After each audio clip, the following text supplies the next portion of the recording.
नमस्कार दोस्तों, top stock विषयक में आपका स्वागत है। आज हम बात करेंगे सम्मान कैपिटल लिमिटेड की।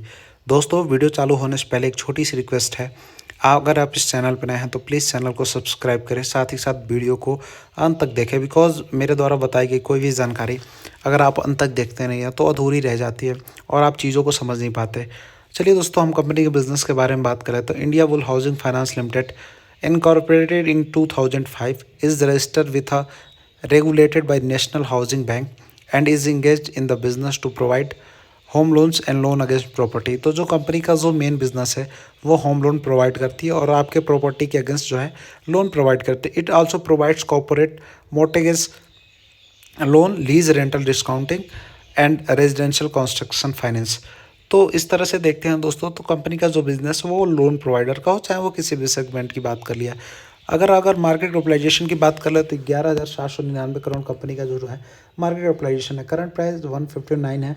हाई की बात करें तो 209, लो 130 के आसपास है। बुक वैल्यू 276 के आसपास है और ये कंपनी बुक वैल्यू से बहुत ज़्यादा नीचे ट्रेड कर रही है। डिविडेंड की बात करें तो 1.26%, आर ओ सी 10.1% के आसपास है, आर ओ 6.56 के आसपास है। फेस वैल्यू 2 रुपये के आसपास है। प्रमोटर्स होल्डिंग कुछ भी नहीं है, लेकिन हम नीचे देखेंगे प्रमोटर्स की होल्डिंग कैसी है। आगे चलते हैं हम दोस्तों, कंपनी के क्वार्टरली रिजल्ट के बारे में बात कर लेते हो। तो रेवेन्यू की बात कर लेते हो तो अभी सितंबर 2024 क्वार्टर के तो यहाँ पे रेवेन्यू 2,422 करोड़ के आसपास रेवेन्यू है कंपनी का। नेट प्रॉफिट देखते हो तो यहाँ पे -2,761 करोड़ का आ रहा है। तो वाई बिकॉज अगर ये नेट प्रॉफिट इतना नीचे क्यों आ रहा है कंपनी का, तो यहाँ पे फाइनेंसिंग प्रॉफिट की देखते हो ये -3,668 करोड़ के आसपास है। तो इस वजह से कंपनी का जो है नेट प्रॉफिट इतना निगेटिव आया है। और अगर आप इसकी बात कर लेते हो तो ये आने वाले क्वार्टर में अगर ये चीज़ें सही हो जाती हैं, फाइनेंसिंग प्रॉफिट, तो कंपनी का फिर से अगेन कंपनी सेम जो कंपनी का जो नेट प्रॉफिट वाला जो ट्रैक रिकॉर्ड है उस पे आते हुए कंपनी को देख सकती है। अगर ग्रॉस एनपीए की बात कर लेते हो तो 2.37% के आसपास है।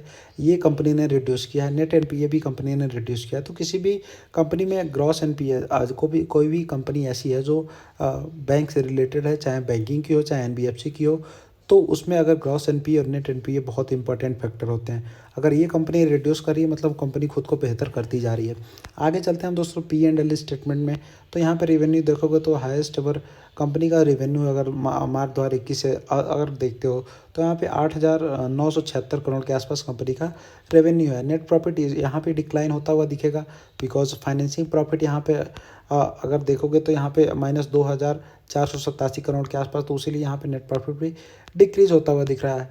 आगे चलते हैं हम दोस्तों बैलेंस शीट में। तो कंपनी का रिजर्व जब से कंपनी क्या डाटा अवेलेबल है मार्च 2013 से, तो कंपनी के पास हाईएस्ट एवर रिजर्व है 19,834 करोड़ के आसपास रिजर्व है। बोरोइंग की बात नहीं करेंगे बिकॉज बैंकिंग कंपनी है, ये बोरोड मनी पे ही अपना पैसा कमाती हैं। फिक्स एसेट 333 करोड़ के आसपास है। आगे चलते हैं हम दोस्तों शेयर होल्डिंग पैटर्न बात कर लें तो यहाँ पे ऑलमोस्ट अगर आप देखते हो तो यहाँ पे मार्च 2024 में 7%, मार्च 2023 में 7%, मार्च 2022 में 7%, मार्च 2021 में 8%। आगे शेयर होल्डिंग पैटर्न में चलते हैं दोस्तों, तो यहाँ पे एफआईआईज ने अपना थोड़ा सा स्टेक इंक्रीज किया है, डीआईएज ने थोड़ा सा रिड्यूस किया है, बाकी पब्लिक के पास बहुत ज़्यादा हिस्सेदारी है। अदर में देखते हो तो 1.69% के आसपास अदर में लोगों की हिस्सेदारी है। तो यहाँ पे प्रगति एम्प्लॉय वेलफेयर ट्रस्ट के पास 1.69% के आसपास है। पब्लिक में अगर देखते हो प्लूटस वेल्थ मैनेजमेंट एलआईपी के पास 8.17 के आसपास हिस्सेदारी है।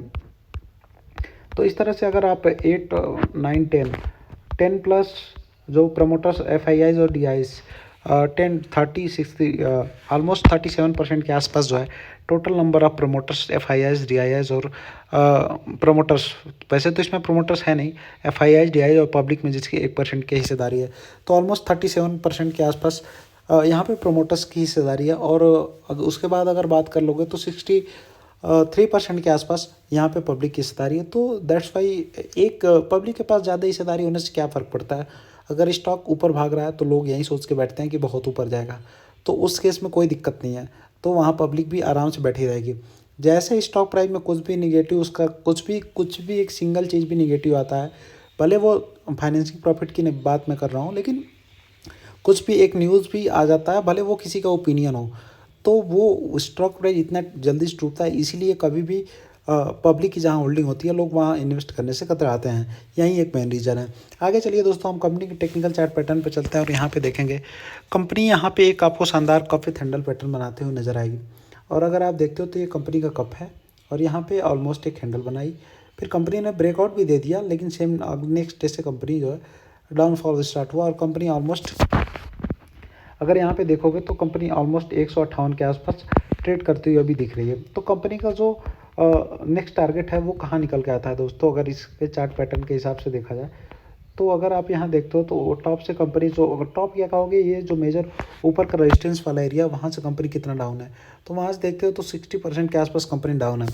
अगर कंपनी यहाँ से चलना चालू करती है, जो अभी करंट प्राइस है, तो कितना परसेंट ऊपर जा सकती है, तो यहाँ से देखोगे तो ऑलमोस्ट कंपनी जो चलना चालू करेगी तो ऑलमोस्ट यहाँ से आपका पैसा जो है डबल होता हुआ दिख रहा है 319 के आसपास। सॉरी दोस्तों। तो जैसे ही कंपनी का जो नेट प्रॉफिट वाला, फाइनेंसिंग प्रॉफिट वाला, जैसे ही चीज़ें ख़त्म होती हैं, जो उसका माजरा ख़त्म होता है, वो तुरंत कंपनी वैसे ही आपको तुरंत गेन देती हुई दिखाई देगी। लेकिन मेरा इसमें किसी प्रकार का बाई और सेल का रिकमेंडेशन नहीं है। कंपनी का लाइफ टाइम हाई देखोगे तो ऑलमोस्ट आपको देखने को मिलेगा 1200-1300 के आसपास। तो कैसे कंपनी जाएगी, इस वाले लेवल पे भी जाएगी, लेकिन जैसे कंपनी ये सारी चीज़ें, कंपनी में जो बैलेंस शीट में मैंने आपको गड़बड़ी दिखाई, क्या मेन रीज़न था फॉल का, अगर वो चीज़ें सही करती है तो कंपनी ऑलमोस्ट जो इसका 1200-1300 वाला लेवल है वो वहाँ भी जाती हुई दिखेगी और कंपनी एक मल्टी बैगर कंपनी बनती हुई आपको दिख सकती है। तो ऑलमोस्ट टॉप से 87% के आसपास डाउन है। अगर यहाँ से कंपनी ऊपर की तरफ चलती है, आने वाले क्वार्टर में कंपनी अपना जो फाइनेंसिंग प्रॉफिट वाला उसको चीज़ें सही करती है, तो ऑलमोस्ट यहाँ से आपका जो भी पैसा है 7 टाइम होता हुआ दिख रहा है। और 7 टाइम पैसा होने में 7 साल भी लग जाए तो it's not a bad deal, because 7 गुना पैसा कमाना बहुत आसान काम नहीं है। लेकिन ठीक है, मेरा इसमें किसी प्रकार का कोई रिकमेंडेशन नहीं है। जो भी आप करेंगे, आप अपने फाइनेंशियल एडवाइजर से पूछ करिए, अपने नॉलेज के हिसाब से करिए। मेरा काम है सिखाना, मैं आपको सिखाता रहूँगा। दोस्तों तक शेयर करिए, वीडियो को लाइक नहीं कर लाइक करिए, चैनल को सब्सक्राइब नहीं कर सब्सक्राइब करिए, प्लीज़ सब्सक्राइब करिए।